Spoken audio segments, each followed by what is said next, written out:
Ekonomi 2023 kira-kira gimana ya kondisinya? Sesuai kata Menteri Keuangan kita, Ibu Sri Mulyani, kondisi ekonomi Indonesia bahkan dunia itu optimis tapi realistis. Kita bedah yuk maksudnya apa? Prediksi pertumbuhan ekonomi Indonesia menurut Asian Development Bank masih berada di tren yang positif, sesuai dengan IMF. Pertumbuhan ekonomi kita berada di angka 5% di tahun 2022 dan naik menjadi 5,2% di tahun 2023. Di tengah ketidakpastian global, ternyata Indonesia masih unggul. Kita diuntungkan oleh harga komoditas yang tinggi, ekspor yang kuat, dan belanja masyarakat yang kuat, guys. Bahkan menurut BI, di tahun depan sektor perdagangan, pertambangan, dan pertanian akan menjadi tulang punggung dari ekonomi kita. Tapi kita tetap harus waspada Moduers, karena resiko global itu masih cenderung tinggi. Inflasi di negara-negara besar seperti US masih di atas 7,7%. Tren suku bunga naik juga masih belum berhenti.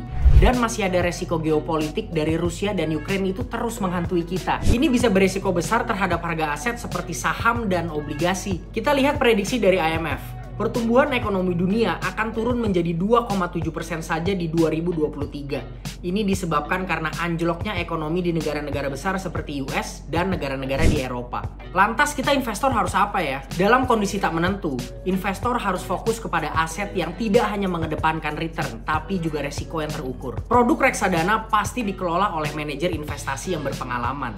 Jadi strategi investasinya pasti menyesuaikan dengan kondisi pasar dan bisa memanfaatkan momentum seperti window dressing di akhir tahun ini. Di aplikasi Moduit, Moduers bisa pilih produk-produk reksadana terbaik yang sesuai dengan profil resiko kalian. Dan returnnya juga menarik loh, mulai dari reksadana pasar uang, campuran, sampai saham semuanya ada. Untuk kalian investor yang mengedepankan resiko, pilihan investasi obligasi juga banyak pilihannya di Moduit. Dan pilihan obligasi di sini sudah terkurasi dengan baik, jadi jangan takut ada resiko gagal bayar ya. So tunggu apa lagi Moduers? Download aplikasi Moduit dan tentukan produk investasi pilihanmu. Karena dengan Moduit, kalian bisa cuan di kondisi apapun.